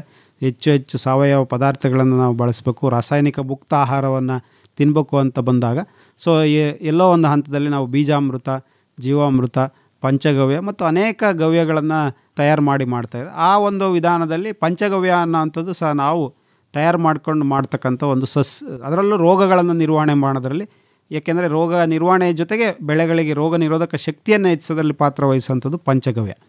ಸೊ ಪಂಚಗವ್ಯ ಅಂದರೆ ಹಸುವಿನಿಂದ ಲಭ್ಯವಾಗ್ತಕ್ಕಂಥ 5 ವಸ್ತುಗಳನ್ನು ಬಳಸ್ಕೊಂಡು, ಹಸುವಿನ ಹಾಲು, ಮೊಸರು, ತುಪ್ಪ, ಗಂಜಲ ಮತ್ತು ಸಗಣಿ, ಇವುಗಳನ್ನು ಪ್ರಮಾಣದಲ್ಲಿ ಅಂದರೆ ನಾವು 40:40 2:2:1 ಅಂತ ಆ ಪ್ರಮಾಣದ ಅಂದರೆ 40 ಭಾಗ ಸಗಣಿ, 40 ಭಾಗ ಗಂಜಲ ಬಳಸಿದ್ದೆ ಆದರೆ ಅಂದರೆ 80 ಭಾಗ ಆಯಿತು. ಇನ್ನು 20 ಭಾಗದಲ್ಲಿ 8 ಭಾಗ ಹಾಲು, ಇನ್ನು ಮಿಕ್ಕಿದ್ದ ಮೊಸರು ಮತ್ತು ನಮ್ಮ ತುಪ್ಪವನ್ನು ಬಳಸ್ಕೊಂಡು ಅದಕ್ಕೆ ಸರಿಯಾದ ಪ್ರಮಾಣದಲ್ಲಿ ಮಿಶ್ರಣವನ್ನು ಮಾಡಿ 21 ದಿನ ಆ ಒಂದು ಪಾಕವನ್ನು ಥರ ರೆಡಿ ಮಾಡ್ಕೊಂಡು ಅವುಗಳನ್ನು ಸೋಸಿ ನಾವು ಬೆಳೆಗಳಿಗೆ ಹೊಡೆದಿದ್ದೇ ಆದರೆ ರೋಗ ನಿರೋಧಕ ಶಕ್ತಿಯನ್ನು ಸಹ ನಮಗೆ ಕೊಡುತ್ತೆ. ಇದು ಪರಿಸರ ಸ್ನೇಹಿ ವಿಧಾನ. ಮತ್ತು ಈ ನರ್ಸರಿಗಳನ್ನು, ಸಸಿ ಮಡಿಗಳನ್ನು ಮಾಡೋವಂಥ ಸಂದರ್ಭಗಳಲ್ಲಿ ಆದಷ್ಟು ಎಷ್ಟು ಸಾಧ್ಯನೋ ಅಷ್ಟು ನೆರಳಿನ ಮನೆ ಅಥವಾ ಪಾಲಿ ಹೌಸ್ಗಳಲ್ಲಿ ಈ ಸಸಿಗಳನ್ನು ತಯಾರು ಮಾಡೋದ್ರಿಂದ ಮುಂದಿನ ಹಂತದಲ್ಲಿ ಬರ್ತಕ್ಕಂಥ ವೈರಸ್ ರೋಗಗಳನ್ನು ತಡೆಗಟ್ಬೋದು. ಅವು ಯಾಕೆಂದರೆ ಯಾವುದೇ ಒಂದು ವೈರಸ್ ರೋಗದಿಂದ ಅದರಲ್ಲೂ ಸಹ ಏಫಿಡ್ಸ್, ಥ್ರಿಪ್ಸ್ ಅಥವಾ ರಸ ಇರ್ತಕ್ಕಂಥ ಕೀಟದಿಂದ ಟ್ರಾನ್ಸ್ಮಿಟ್ ಆಗೋಂಥ ಅಂದರೆ ವೆಕ್ಟರ್ಗಳಿಂದ ಆಗ್ತಕ್ಕಂಥ ರೋಗಗಳು, ಅದರಲ್ಲೂ ನಂಜು ರೋಗಗಳು ಏನು ಬರುತ್ತೆ, ಪಪಾಯದಲ್ಲಿ ಬರ್ತಕ್ಕಂಥ ರಿಂಗ್ ಸ್ಪಾಟ್ ವೈರಸ್ ಇರ್ಬೋದು, ಸೊ ನಮ್ಮ ಟೊಮೊಟೊದಲ್ಲಿ, ಮೆಣಸಿನಕಾಯಿನಲ್ಲಿ, ಕ್ಯಾಪ್ಸಿಕಮ್ನಲ್ಲಿ ಬರ್ತಕ್ಕಂಥ ಎಲ್ಲ ರಸ ಇರ್ತಕ್ಕಂಥ ಕೀಟದ ಸಮಸ್ಯೆಯನ್ನು ತಡೆಗಟ್ಟಬೇಕಂದ್ರೆ ನಾವು ಕಂಟ್ರೋಲ್ಡ್ ಕಂಡೀಷನಲ್ಲಿ ಪಾಲಿಹೌಸ್ ಅಥವಾ ನೆರಳು ಪರದೆಗಳಲ್ಲಿ ಸಸಿ ಮಾಡೋದ್ರಿಂದ ಏನಾಗುತ್ತೆ, ಈ ಒಂದು ಕೀಟ ರೋಗಗಳಿಗೆ ನಿರೋಧಕ ಶಕ್ತಿಯನ್ನು ಕೊಡುತ್ತೆ. ಯಾಕೆಂದರೆ ರಸ ಇರ್ತಕ್ಕಂಥ ಕೀಟಗಳು ಬಂದು ಕೂರಲ್ಲ, ಅವಾಗ ವೈರಸ್ ಟ್ರಾನ್ಸ್ಮಿಟ್ ಆಗೋದಿಲ್ಲ, ಅವುಗಳನ್ನು ತಡೆಗಟ್ಟೋದ್ರಲ್ಲಿ ಹೆಚ್ಚು ಪಾತ್ರವನ್ನು ವಹಿಸುತ್ತೆ. ಹೀಗಾಗಿ ಅನೇಕ ವಿಧಾನಗಳು ಈ ಸಸ್ಯ ಸಂರಕ್ಷಣಾ ವಿಧಾನಗಳಲ್ಲಿ ಈ ಒಂದು ಪರಿಸರ ಸ್ನೇಹಿ ವಿಧಾನಗಳಿದ್ದಾವೆ. ಅವುಗಳನ್ನು ನಾವು ಬಳಸ್ಕೊಂಡು ಬಂದಿದ್ದೆ ಆದರೆ ನಮ್ಮ ಬೆಳೆಗಳಲ್ಲಿ ಬರ್ತಕ್ಕಂಥ ಮತ್ತೊಂದು ಅತಿ ಹೆಚ್ಚು ಬಳಸ್ತಕ್ಕಂಥ ವಿಧಾನ ಅಂತಂದರೆ ಈ ಬೋರ್ಡೋ ದ್ರಾವಣ ತಯಾರು ಮಾಡ್ಕೊಳ್ಳೋದು. ಅಂದರೆ ರೋಗ ನಿರ್ವಹಣೆಯಲ್ಲಿ ಬೋರ್ಡೋ ದ್ರಾವಣ ಅಂದರೆ ಬೋರ್ಡೋ ಎಕ್ಸ್ ಮಿಕ್ಸ್ಚರ್ ಅಂತ ನಾವು ಕರಿತೀವಿ. ಮೈಲ್ತುತ್ತ ಮತ್ತು ಸುಣ್ಣವನ್ನು ಮಿಶ್ರಣ ಮಾಡ್ತಕ್ಕಂಥ ಒಂದು ದ್ರಾವಣ ಅನ್ನೋದಕ್ಕೆ ಬೋರ್ಡೋ ದ್ರಾವಣ ಅಂತ ಹೇಳ್ತಾರೆ. 1 kg ಮೈಲ್ತುತ್ತ 1 kg ಸುಣ್ಣವನ್ನು 100 ಲೀಟ್ರ್ ನೀರಿನಲ್ಲಿ ಬೆರೆಸಿ ಬರ್ತಕ್ಕಂಥ ದ್ರಾವಣವನ್ನು 1% ಬೋರ್ಡೋ ದ್ರಾವಣ ಅಂತ ನಾವು ಕರಿತೀವಿ. ಇದನ್ನು ಪ್ರಮುಖವಾಗಿ ಅಡಿಕೆ ಬೆಳೆಗಾರರು, ತೆಂಗಿನ ಬೆಳೆಗಾರರು ಇವುಗಳಲ್ಲಿ ಬರ್ತಕ್ಕಂಥ ಅಡಿಕೆ ಕೊಳೆ ರೋಗ ಇರ್ಬೋದು, ತೆಂಗಿನ ಕೊಳೆ ರೋಗ ಇರ್ಬೋದು, ಅಡಿಕೆ ಸುಳಿ ಕೊಳೆ, ತೆಂಗಿನ ಸುಳಿ ಕೊಳೆ, ಮಾಣಬೆ ರೋಗ ಇವುಗಳಿಗೆ ಬಳಸೋದ್ರಲ್ಲಿ ಹೆಚ್ಚು ಪಾತ್ರವನ್ನು ವಹಿಸುತ್ತೆ. ಈ ಒಂದು ದ್ರಾವಣವನ್ನು ನಾವೇ ತಯಾರು ಮಾಡಿಕೊಂಡು ಬಳಸಿದ್ದೇ ಆದರೆ ಇವುಗಳನ್ನು ಮಾಡ್ಬೋದು. ಮತ್ತು ಇದೇ ಬೋರ್ಡೋ ದ್ರಾವಣವನ್ನು ಟೊಮೊಟೊ ಬರತಕ್ಕಂಥ ಲೇಟ್ ಬ್ಲೈಟ್ ಮತ್ತು ಅವುಗಳಿಗೆ ಸಹ ನಾವು ಸಿಂಪರಣೆಗೂ ಮಾಡಿಸ್ಕೋಬೋದು. ಮತ್ತು ಎಲ್ಲೆಲ್ಲಿ ಗಿಡಗಳನ್ನು ಉದಾಹರಣೆಗೆ ನಾವು ಮಾವು ಇರ್ಬೋದು, ಯಾವುದೇ ಒಂದು ಗಿಡವನ್ನು ಚಾಟ್ನಿ ಮಾಡೋದು, ನಾವು ಪ್ರೂನಿಂಗ್ ಅಥವಾ ಏನು ಕಟ್ ಮಾಡ್ತೀವಿ ಅವುಗಳನ್ನು ವೂಂಡ್ ಡ್ರೆಸ್ಸರ್ ಆಗಿ ಗಾಯಕ್ಕೆ ಮುಲಾಮು ಹಚ್ಚೋ ರೀತಿಯಲ್ಲಿ ಈ ಬೋರ್ಡೋ ಪೇಸ್ಟನ್ನು ನಾವು ಹಚ್ಬೋದು. 10% ಬೋರ್ಡೋ ದ್ರಾವಣ ನಾವು ಪೇಸ್ಟ್ ಅಂತ ಕರಿತೀವಿ. ಅಂದರೆ 10 ಲೀಟ್ರ್ ನೀರಿಗೆ 1 kg ಮೈಲ್ತುತ್ತ 1 kg ಸುಣ್ಣವನ್ನು ನಾವು ಹಾಕಿದಾಗ ಬರೋವಂಥ ಒಂದು ಪೇಸ್ಟ್ ಏನಾಗುತ್ತೆ ಅದು ಬೋರ್ಡೋ ಪೇಸ್ಟ್ ಆಗುತ್ತೆ. ಅದೇ 1 kg ಮೈಲ್ತುತ್ತ 1 kg ಸುಣ್ಣವನ್ನು 100 ಲೀಟ್ರ್ ನೀರಲ್ಲಿ ಹಾಕಿದಾಗ ಅದು ಬೋರ್ಡೋ ದ್ರಾವಣ ಆಗುತ್ತೆ. ಅದನ್ನು ತೆಂಗಿನಲ್ಲಿ, ಅಡಿಕೆನಲ್ಲಿ ಸುಳಿಗಳಿಗೆ ಹಾಕ್ಕೋಬೋದು. ಆ ರೀತಿ ಮಾಡೋದ್ರಿಂದ ನಮಗೆ ಅನುಕೂಲ ಆಗುತ್ತೆ. ಈ ಎಲ್ಲ ಪದ್ಧತಿಗಳನ್ನು ಅಂದರೆ ಉಳುಮೆಯಿಂದ ಕಟಾವಿನ ಹಂತದವರೆಗೂ ನಾವು ಸರಿಯಾದ ಪ್ರಮಾಣದಲ್ಲಿ ಮಾಡಿಕೊಂಡು ನಾವು ಬಂದಿದ್ದೆ ಆದರೆ ಈ ಒಂದು ಪರಿಸರ ಆಕರ್ಷಣೆಯಾಗಿ ಅಂದರೆ ಕೀಟನಾಶಕಗಳನ್ನು ಕೊನೆಯ ಹಂತದಲ್ಲಿ ಇಟ್ಕೊಂಡು ನಾವು ಈ ಒಂದು ಪದ್ಧತಿಗಳನ್ನು ಅನುಸರಿಸಿದರೆ ರೋಗ ನಿರೋಧಕ ಶಕ್ತಿಯನ್ನು ಬೆಳೆಗಳಿಗೆ ಕೊಡ್ತಾ ಬಂದಾಗ ಏನಾಗುತ್ತೆ, ಈ ಒಂದು ಬೆಳೆಗಳಲ್ಲಿ ನಮ್ಮಲ್ಲಿ ಬರ್ತಕ್ಕಂಥ ಕೀಟ ರೋಗಗಳನ್ನು ನಾವು ನಿರ್ವಹಣೆಯನ್ನು ಮಾಡ್ತಾ ಹೋಗ್ಬೋದು. ಅದ್ರ ಜೊತೆಗೆ ಬೆಳೆಗಳಲ್ಲಿ ಬರ್ತಕ್ಕಂಥ ಕಳೆಗಳು ಅಷ್ಟೇ, ಕಳೆಗಳನ್ನು ನಿರ್ವಹಣೆನೂ ಸಹ ನಾವು ಪರಿಸರ ಸ್ನೇಹಿಯಾಗಿ ನಿರ್ವಹಣೆ ಮಾಡ್ಬೋದು. ಅದರಲ್ಲಿ ನಮ್ಮ ಬೆಳೆ ಪದ್ಧತಿ ಜೊತೆಗೆ ಉಳುಮೆ ಪದ್ಧತಿ, ಆಳವಾಗಿ ಉಳುಮೆ ಮಾಡೋದ್ರ ಜೊತೆಗೆ ಮಧ್ಯಂತರ ಬೇಸಾಯಗಳನ್ನು ಮಾಡ್ತಕ್ಕಂಥ ವಿಧಾನ. ಅದೇ ರೀತಿ ಉದಾಹರಣೆಗೆ ಹೂವು ಆಗೋದಕ್ಕಿಂತ ಮೊದಲೇ ಅವುಗಳನ್ನು ಕಿತ್ತಾಕಂಥದ್ದು. ಉದಾಹರಣೆ ಪಾರ್ಥೇನಿಯಮನ್ನು ನಮಗೆ ಎಲ್ಲ ಕಡೆ ಕಾಣ್ತಾ ಇದೆ. ಆ ಪಾರ್ಥೇನಿಯಂ ಕಳೆಯನ್ನು ಹೂವು ಆಗೋದಕ್ಕಿಂತ ಮೊದಲೇ ಅದನ್ನು ಕಾಂಪೋಸ್ಟ್ ಪದ್ಧತಿಯಲ್ಲಿ ನಾವು ಬಳಸ್ಕೊಳ್ಳೋವಂಥ ವಿಧಾನವನ್ನು ಮಾಡೋವಂಥದ್ದು ಇರ್ಬೋದು.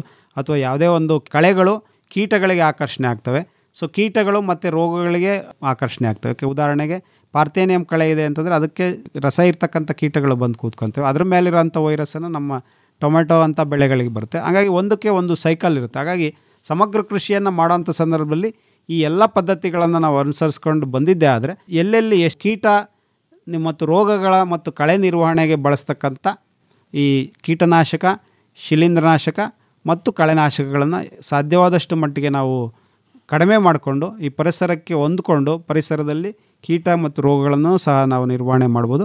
ಅದರಿಂದ ಆಗ್ತಕ್ಕಂಥ ಹಾನಿಯನ್ನು ಸಹ ನಾವು ತಡೆಗಟ್ಬೋದು ಸರ್. ಡಾಕ್ಟರ್ ಶ್ರೀನಿವಾಸ್ ಅವರೇ, ಈಗ ನಿಮ್ಮ ಕುಣಿಗಲ್ ಫಾರಂನಲ್ಲಿ ತಾವು ಸಮಗ್ರ ಕೃಷಿನೇ ಮಾಡ್ತಾ ಇರೋದು? ಖಂಡಿತ ಅಲ್ವೇ? ಹೌದು.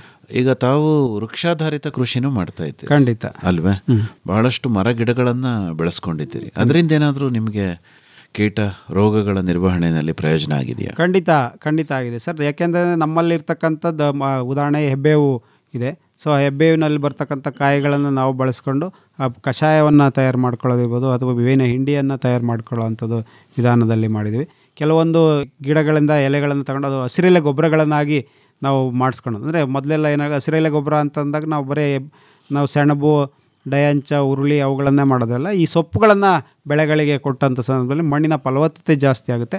ಮಣ್ಣಿನ ಫಲವತ್ತತೆ ಜಾಸ್ತಿ ಆದಾಗ ನಮಗೇನಾಗುತ್ತೆ, ಮಣ್ಣಿನಲ್ಲಿ ಸೂಕ್ಷ್ಮಜೀವಿಗಳ ಸಂಖ್ಯೆ ಜಾಸ್ತಿಯಾಗಿ ರೋಗಕಾರಕ ಸೂಕ್ಷ್ಮಜೀವಿಗಳನ್ನು ತಡೆಗಟ್ಟು ಉಪಯೋಗ ಆಗೋಂಥ ಸೂಕ್ಷ್ಮಜೀವಿಗಳು ಆಗುತ್ತೆ. ಮತ್ತೊಂದು ಅವು ತಡೆ ಬೆಳೆಯಾಗಿ ಗೋಡೆ ಬೆಳೆಯಾಗಿ ಸಹ ನಾವು ಹೊಲದ ಸುತ್ತ ಇದ್ದಾಗ ಕೀಟಗಳು ಮುಖ್ಯ ಬೆಳೆಗೆ ಬರೋದು ಸಹ ನಾವು ತಪ್ಪಿಸ್ಬೋದು ಸರ್. ಈಗ ನಿಮ್ಮಲ್ಲಿ ಯಾವ್ಯಾವ ಮರಗಳನ್ನು ಹಾಕ್ಕೊಂಡಿದ್ದೀನಿ ಅಂತಂದರೆ? ಸರ್ ನಮ್ಮಲ್ಲಿ ಹೆಬ್ಬೇವು ಇದೆ, ಗ್ಲಿರಿಸೀಡಿಯಾ ಇದೆ, ಒಂದು ಕಡೆ ಮಹಾಗನಿ ಇದೆ, ನೇರಳೆ ಇದೆ, ಮತ್ತೊಂದು ಇದರಲ್ಲಿ ಸಿಲ್ವರ್ ಓಕ್ಗಳಿದೆ, ತೇಗ ಇವುಗಳನ್ನು ಸಹ ನಾವು ಮಾಡ್ತಿದ್ದೇವೆ. ಬಾನುಲಿ ಕೃಷಿ ಬೆಳಗು.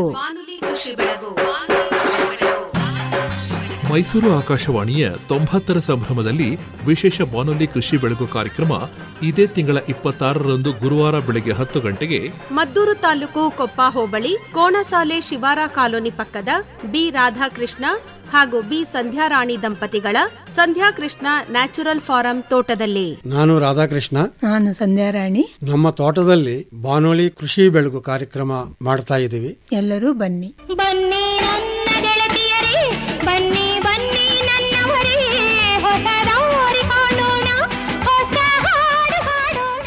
ಈ ಬಾರಿಯ ಅತಿಥಿ ಕೋಲಾರ ಜಿಲ್ಲೆ ಶ್ರೀನಿವಾಸಪುರ ತಾಲೂಕು ಕೋಡಿತೆರುವು ಗ್ರಾಮದ ಕೃಷಿಕ ದಂಪತಿ ಕೆವಿ ರೆಡ್ಡಪ್ಪ ಹಾಗೂ ಕೆಎನ್ ಅನುರಾಧ. ನಾಡ ಸೇವೆ ಮಾಡ ಬನ್ನಿ ರೈತ ಮಕ್ಕಳೇ, ಬನ್ನಿ ರೈತ ಮಕ್ಕಳೇ. ಸಮಗ್ರ ತೋಟಗಾರಿಕೆ ಕುರಿತ ತರಬೇತಿ ಈ ಬಾರಿಯ ವಿಶೇಷ. ಜನುಮ ಜನುಮಕ್ಕೂ ರೈತರಾಗಿಯೇ ಹುಟ್ಟುತ್ತ ಬಾಳೋಣ, ಮಣ್ಣಿನಲ್ಲಿಯೇ ಜೀವವನ್ನಿಟ್ಟು ಹಸಿವ ನೀಗುವ ನಾವು ಒಂದುಗೂಡುವ. ಬನ್ನಿ ಬಾನುಲಿ ಕೃಷಿಕರ ಸಂಭ್ರಮದಲ್ಲಿ ನೀವು ಪಾಲ್ಗೊಳ್ಳಿ. ಇದೇ ತಿಂಗಳ 26ರಂದು ಗುರುವಾರ ಮದ್ದೂರು ತಾಲೂಕು ಕೊಪ್ಪ ಹೋಬಳಿ ಶಿವಾರ ಕಾಲೋನಿ ಪಕ್ಕದ ಸಂಧ್ಯಾಕೃಷ್ಣ ಸಹಜ ಕೃಷಿ ತೋಟದಲ್ಲಿ ನಿಮಗಾಗಿ ನಡೆಯಲಿದೆ ನಮ್ಮ ಕಾರ್ಯಕ್ರಮ ಬಾನುಲಿ ಕೃಷಿ ಬೆಳಗು. ಬಾನುಲಿ ಕೃಷಿ ಬೆಳಗು.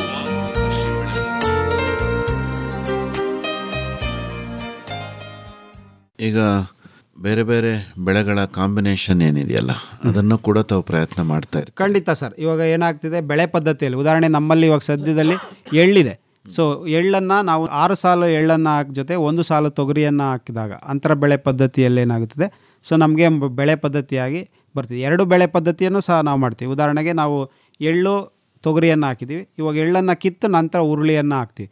ಸೊ ಹಾಗಾಗಿ ಎಳ್ಳಿನಲ್ಲಿ ಬರ್ತಕ್ಕಂಥ ನಾವು ಫಿಲ್ಲೋಡಿ ಅಂತ ಏನು ಹೇಳ್ತೀವಿ, ಆ ರೋಗವನ್ನು ತೊಗರಿ ಬೆಳೆಯಿಂದ ಗೋಡೆ ಬೆಳೆಯಾಗಿ ಕೆಲಸ ಮಾಡಿ ಅದು ತಡೆಯುವಂಥ ಒಂದು ವಿಧಾನ. ಅದೇ ರೀತಿ ಚೆಂಡು ಹೂವನ್ನು ಟೊಮೆಟೊ ಬೆಳೆಯನ್ನು ಬೆಳೆಯುವಂಥ ಸಂದರ್ಭದಲ್ಲಿ ಚೆಂಡು ಹೂವನ್ನು ಹಾಕಿದಾಗ ಚೆಂಡು ಹೂವು ಮತ್ತೊಂದು ಬೆಳೆಗೆ ಆಕರ್ಷಣೆ ಆಗೋಂಥದ್ದು. ಸೊ ಮತ್ತು ನಾವು ಬೆಳೆ ಪದ್ಧತಿಗಳಲ್ಲಿ ಅಂತರ ಬೆಳೆಗಳನ್ನು ಮತ್ತು ಗೋಡೆ ಬೆಳೆಗಳನ್ನಾಗಿ ಬೆಳ್ಕೊಂಡಾಗ ಬೆಳೆ ಪದ್ಧತಿ ಯೂಸ್ ಆಗ್ತವೆ ಸರ್. ಈ ವಾರ್ಷಿಕ ಮೇವಿನ ಬೆಳೆಗಳಲ್ಲಿ ಯಾವುದೇ ರೀತಿ ಕೀಟರೋಗಗಳ ಬಾಧೆ ಇರೋದಿಲ್ವಾ? ಕೆಲವೊಂದು ಇದರಲ್ಲಿ ಇದ್ದಾವೆ, ಆದರೆ ಇಷ್ಟೊಂದು ನಮಗೆ ಸಮಸ್ಯೆ ಇಲ್ಲ. ಅದರಲ್ಲಿ ಏನಾದರೂ ನಿಮ್ಮ ಆಲ್ವಾನ ಅಂಥ ಮರ ಪದ್ಧತಿಯಲ್ಲಿ ಬಂದಾಗ ಅವುಗಳಲ್ಲಿ ಕೆಲವೊಂದು ಕೀಟಗಳ ಪದ್ಧತಿ ಇದೆ. ಅದಕ್ಕೇನು ಅಷ್ಟೊಂದು ನಾವು ರಾಸಾಯನಿಕಗಳೇನು ಬಳಸುವಂಥ ಅವಶ್ಯಕತೆ ಬರೋದಿಲ್ಲ ಸರ್. ಅಂದರೆ ತಾವು ಹೇಳೋದು ಮೇವಿನ ಮರಗಳಿಗೆ ಬರ್ಬೋದು ಅಂತ. ಖಂಡಿತ ಬೇವಿಗೂ ಬರುತ್ತೆ. ಬೇವು ಒಂದು ಮರ ಇದೇಬೋದು, ಬಟ್ ಬೇವಿಗೂ ಕೆಲವೊಂದು ಸರಿ ರೋಗ ಬರುತ್ತೆ. ಆದರೆ ಬೇವು ನಮ್ಮ ಕೀಟನಾಶಕವಾಗಿ ಸಹ ಬಳಸ್ಕೋಬೋದು ಸರ್. ಅಲ್ವೇ? ಖಂಡಿತ. ಈಗ ತಾವು ಜಾನುವಾರುಗಳನ್ನು ಸಾಕಣೆ ಮಾಡ್ತಾ ಇದ್ದೀರಿ. ಖಂಡಿತ ಸರ್. ಬಯೋಡೈಜೆಸ್ಟರ್ ಘಟಕ ಏನಾದ್ರು ಇಟ್ಕೊಂಡಿದ್ದೀರಿ? ಖಂಡಿತ ಇದೆ ಸರ್. ನಮ್ಮಲ್ಲಿ ಬಯೋಡೈಜೆಸ್ಟರ್ ಘಟಕ ನಮ್ಮಲ್ಲಿದೆ. ಸೊ ನಮ್ಮಲ್ಲಿ ಬಯೋಡೈಜೆಸ್ಟರ್ ಘಟಕ ಏನಂದರೆ ನಮ್ಮ ಹೈನುಗಾರಿಕಾ ಘಟಕದಲ್ಲಿ ಉಳಿಕೆ ಆಗ್ತಕ್ಕಂಥ ಉದಾಹರಣೆ ನಾವೇನು ಮಾಡ್ತೀವಿ, ಡೈಲಿ ಹಸುವನ್ನು ಹಾಲು ಕರೆದ ನಂತರ ಸಗಣಿಯನ್ನು ಎತ್ತಿದ ಮೇಲೆ ಇಡೀ ಹೈನುಗಾರಿಕಾ ಘಟಕವನ್ನು ಸ್ವಚ್ಛ ಮಾಡಿ ಅದೆಲ್ಲ ಹೋಗಿ ಒಂದು ಕಡೆ ಬಯೋಡೈಜೆಸ್ಟರ್ ಘಟಕದಲ್ಲಿ ಕಲೆಕ್ಟ್ ಆಗುತ್ತೆ. ಸೊ ಪ್ರತಿಯೊಂದು ವಾರಕ್ಕೂ ಒಂದ್ಸರಿ ಆ ಘಟಕದಿಂದ ಉತ್ಪತ್ತಿ ಆಗ್ತಕ್ಕಂಥ ದ್ರಾವಣ, ಸೊ ಬಯೋಡೈಜೆಸ್ಟರ್ ಸ್ಲರಿ ಅಥವಾ ಲಿಕ್ವಿಡ್ ಏನಿರುತ್ತೆ ಅದನ್ನು ನಾವು ಬೆಳೆಗಳಿಗೆ ಬಳಸ್ತೀವಿ. ಆ ಒಂದು ಬೆಳೆಯಲ್ಲಿ ಏನಾಗುತ್ತೆ, ನಮ್ಮ ಸಗಣಿ ಗಂಜಲ ಇರೋದ್ರಿಂದ ಅದೊಂಥರ ಜೀವಾಮೃತ ಥರ ಕೆಲಸ ಮಾಡುತ್ತೆ. ಸೊ ಅದನ್ನು ನಾವು ಬೆಳೆಗಳಿಗೆ ಬಳಸ್ತೀವಿ. ಪ್ರಮುಖವಾಗಿ ನಮ್ಮಲ್ಲಿ ನಿಂಬೆ ಇದೆ.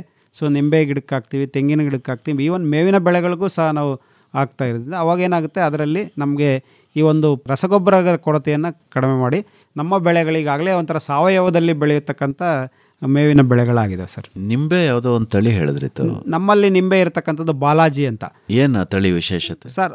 ಆ ತಳಿಯ ವಿಶೇಷತೆ ಅಂದರೆ ವಾರ್ಷಿಕವಾಗಿ 9 ತಿಂಗಳು ಸಹ ಕಾಯಿ ಬಿಡುತ್ತೆ, ಮತ್ತು ತಿರುಳು ದಪ್ಪ, ಅಂದರೆ ಅದು ಉಪ್ಪಿನಕಾಯಿಗೂ ಆಗುತ್ತೆ, ಅಷ್ಟೇ ರೀತಿ ಜ್ಯೂಸು ಇರುತ್ತೆ. ಸೊ 2 ಘಟಕ ಇರುತ್ತೆ. ಅದು ಬಾಲಾಜಿ ಅನ್ನೋಂಥದ್ದು ತಿರುಪತಿನಲ್ಲಿರ್ತಕ್ಕಂಥ ಸಿಟ್ರಸ್ ರಿಸರ್ಚ್ ಸ್ಟೇಷನ್ ಅಲ್ಲಿ ಬಿಡುಗಡೆ ಆಗಿರ್ತಕ್ಕಂಥದ್ದು. ಇದು ನಮ್ಮಲ್ಲಿ ಇದ್ದಾವೆ. ಇದರ ಸಸಿಗಳನ್ನು ನಾವು ಉತ್ಪಾದನೆ ಅಂದರೆ ಅಲ್ಲೇ ಮಾಡಿಕೊಡ್ತಾ ಇದ್ದೀವಿ ರೈತರಿಗೆ.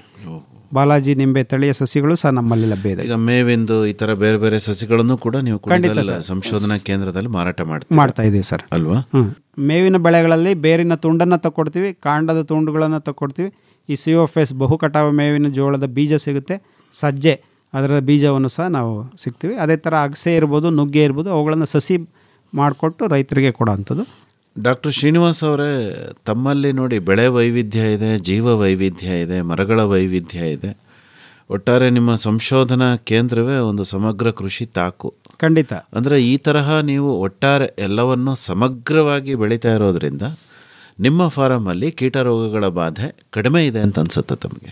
ಖಂಡಿತ ಇದೆ ಸರ್, ಖಂಡಿತ ಇದೆ. ನಾವು ಕೀಟನಾಶಕಗಳನ್ನು ಎಷ್ಟು ಸಾಧ್ಯನೋ ಅಷ್ಟು ಕಡಿಮೆ ಬಳಸ್ಕೊತಿದ್ವಿ ಮತ್ತು ಹೆಚ್ಚು ನಾವು ಈ ಒಂದು ಬೆಳೆ ಪದ್ಧತಿಗಳನ್ನು ಮತ್ತು ಮಣ್ಣಿನ ಫಲವತ್ತತೆ, ನೀರು ಮತ್ತು ಮಣ್ಣು ಸಂರಕ್ಷಣಾ ಕ್ರಮಗಳಿಗೆ ಒತ್ತು ನೀಡಿ ಸಾಧ್ಯವಾದಷ್ಟು ಮಟ್ಟಿಗೆ ಈ ಒಂದು ಪರಿಸರ ಸ್ನೇಹಿ ವಿಧಾನಗಳನ್ನೇ ಬಳಸ್ಕೊಂಡು ನಾವು ಈಗಾಗಲೇ ನಿರ್ವಹಣೆಯನ್ನು ಮಾಡ್ತಾ ಇದ್ದೀವಿ ಸರ್. ನೆಲಜಲ ಸಂರಕ್ಷಣಾ ಕೆಲಸ ಏನು ಮಾಡಿದ್ದೀರಿ? ನಮ್ಮಲ್ಲಿ ನೆಲಜಲ ಸಂರಕ್ಷಣೆಗೆ ಎಲ್ಲೆಲ್ಲಿ ಕಂದಕ ಬದುಗಳನ್ನು ಹಾಕಬೇಕು ಆ ಬದುಗಳನ್ನು ಮತ್ತು ಕೃಷಿ ಹೊಂಡಗಳನ್ನು ಮಾಡ್ತಕ್ಕಂಥದ್ದು, ಮತ್ತು ಬದುಗಳಿಗೆ ಮೇವಿನ ಬೆಳೆಗಳನ್ನು ಹಾಕಿ ಮಣ್ಣು ಕೊಚ್ಚುಗಳನ್ನೇ ಹೋಗ್ದಂಗೆ ತಡಿತಕ್ಕಂಥ ಒಂದು ಸಂರಕ್ಷಣಾ ಕ್ರಮಗಳು.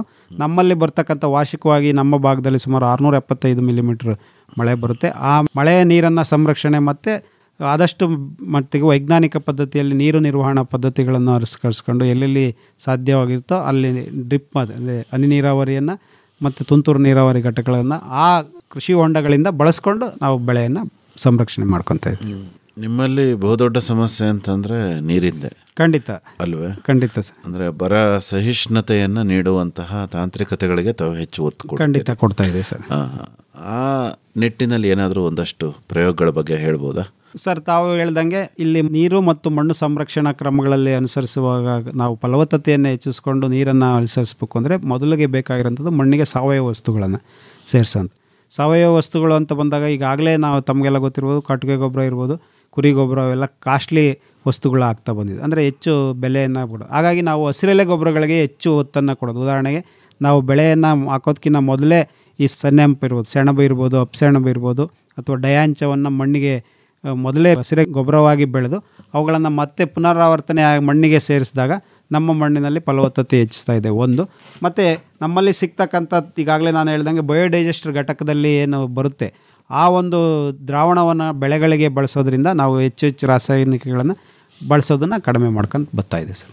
ಹೆಚ್ಚಿನ ಮಾಹಿತಿಗೆ ಡಾಕ್ಟರ್ ಶ್ರೀನಿವಾಸ್ ಅವರೇ, ನಿಮ್ಮನ್ನೇ ನೇರವಾಗಿ ನಮ್ಮ ಕೇಳುಗರು ಸಂಪರ್ಕ ಮಾಡಬೇಕು ಅಂತಾದರೆ ಸಂಪರ್ಕಕ್ಕಾಗಿ ತಮ್ಮ ಮೊಬೈಲ್ ಸಂಖ್ಯೆನ ಕನ್ನಡದಲ್ಲಿ ಹೇಳ್ಬೋದೇ? ಖಂಡಿತವಾಗಿ ಸರ್. ನನ್ನ ದೂರವಾಣಿ ಸಂಪರ್ಕ 944 98 69913. ಇನ್ನೊಮ್ಮೆ ಹೇಳ್ತೀರಾ? ಖಂಡಿತ. 944 98 69913. ಇನ್ನೂ ಒಂದು ಸರಿ ಹೇಳ್ಬಿಡಿ ಸರ್. 944 98 69913. ಒಳ್ಳೆಯದು ಡಾಕ್ಟರ್ ಶ್ರೀನಿವಾಸ್ ಅವರೇ, ಇದುವರೆಗೂ ಪರಿಸರ ಸ್ನೇಹಿ ಸಸ್ಯ ಸಂರಕ್ಷಣಾ ಕ್ರಮಗಳಿಗೆ ಸಂಬಂಧಪಟ್ಟಂತೆ ಬಹಳ ಉಪಯುಕ್ತವಾದ ಮಾಹಿತಿ ನೀಡಿದ್ರಿ. ವಂದನೆಗಳು, ನಮಸ್ಕಾರ. ಧನ್ಯವಾದಗಳು ಸರ್. ಕೃಷಿ ದೀವಿಗೆ ಹೊಸ ಬೆಳಕಿಗೆ ಬೇಕು ಕೃಷಿ ದೀವಿಗೆ. ಪರಿಸರ ಸ್ನೇಹಿ ಸಸ್ಯ ಸಂರಕ್ಷಣಾ ವಿಧಾನಗಳನ್ನು ಕುರಿತು ಕುಣಿಗಲ್ನ ಕೃಷಿ ಸಂಶೋಧನಾ ಕೇಂದ್ರದ ಕ್ಷೇತ್ರ ಅಧೀಕ್ಷಕರಾದ ಡಾಕ್ಟರ್ ಕೆಆರ್ ಶ್ರೀನಿವಾಸ್ ಅವರೊಂದಿಗಿನ ಸಂದರ್ಶನವನ್ನು ಕೇಳಿದಿರಿ. ಮುಂದಿನ ಕಾರ್ಯಕ್ರಮದಲ್ಲಿ ಕೃಷಿಯಲ್ಲಿ ಸೂಕ್ಷ್ಮ ನೀರಾವರಿ ತಾಂತ್ರಿಕತೆಗಳನ್ನು ಕುರಿತು ಮಂಡ್ಯದ ವಿಸಿ ಫಾರಂ ವಲಯ ಕೃಷಿ ಸಂಶೋಧನಾ ಕೇಂದ್ರದ ಸಹಾಯಕ ಪ್ರಾಧ್ಯಾಪಕರಾದ ಡಾಕ್ಟರ್ ಪಿ ತಿಮ್ಮೇಗೌಡ ಅವರೊಂದಿಗೆ ಸಂದರ್ಶನವಿದೆ. ಕೃಷಿ ದೀವಿಗೆ ಹೊಸ ಬೆಳಕಿಗೆ ಬೇಕು ಕೃಷಿ ದೀವಿಗೆ. ಸಂಶೋಧನಾ ಸಂಸ್ಥೆಯೊಂದಿಗೆ ಕೃಷಿ ಕಲಿಕೆ ಕುರಿತ ಬಾನುಲಿ ಸರಣಿ ಕೇಳಿದಿರಿ. ವಿಶ್ವವಿದ್ಯಾನಿಲಯ ಸಂಶೋಧನಾ ಸಂಸ್ಥೆಗಳ ಪ್ರಾತ್ಯಕ್ಷಿಕೆ, ಮೇಳಗಳಲ್ಲಿ ರೈತರೆಲ್ಲ ಕೂಡಲು. ಸಹಯೋಗ ವಲಯ ಕೃಷಿ ಸಂಶೋಧನಾ ಕೇಂದ್ರ ವಿಸಿ ಫಾರಂ ಮಂಡ್ಯ ಹಾಗೂ ಸಾವಯವ ಕೃಷಿ ಸಂಶೋಧನಾ ಕೇಂದ್ರ ನಾಗನಹಳ್ಳಿ. ಯಂತ್ರತಂತ್ರಗಳ ಕೌಶಲ್ಯವು ಬೆಳೆವುದು, ಕೃಷಿಕರೆಲ್ಲ ಬನ್ನಿ ಕೃಷಿ ದೀವಿಗೆ ಹಿಡಿದು ಹೊಸ ಬೆಳಕನ್ನು ತನ್ನಿ ಕೃಷಿ ಸಾಧಕರಾಗಲು. ಶೀರ್ಷಿಕೆ ಗೀತರಚನೆ ರಮೇಶ್ ಪಿ ರಂಗಸಮುದ್ರ. ರಾಗ ಸಂಯೋಜನೆ ಹಾಗೂ ಗಾಯನ ನಿತಿನ್ ರಾಜಾರಾಮ್ ಶಾಸ್ತ್ರಿ. ಸಹಗಾಯನ ಚೈತ್ರಿಕಾ. ವಾದ್ಯ ಸಹಕಾರ ತುಮಕೂರು ಬಿ ರವಿಶಂಕರ್ ಹಾಗೂ ದಿವ್ಯಶ್ರೀ. ನಿರ್ಮಾಣ ನೆರವು ಆರ್ ಲೋಕೇಶ್ವರಿ. ಕೃಷಿ ಗೆಲ್ಲಿದೆ ಅಂತ್ಯ, ಆರಂಭವೇ ನಿತ್ಯ. ಹೊಸ ಪೀಳಿಗೆ ಯುವ ಶಕ್ತಿಗೆ ಉನ್ನತ ಪಡೆಯಲು ಬೇಕು. ಪರಿಕಲ್ಪನೆ ಹಾಗೂ ನಿರ್ಮಾಣ ಎನ್ ಕೇಶವಮೂರ್ತಿ. ಕೃಷಿ ದೀವಿಗೆ ಹೊಸ ಬೆಳಕಿಗೆ ಬೇಕು. ಕೃಷಿ ದೀವಿ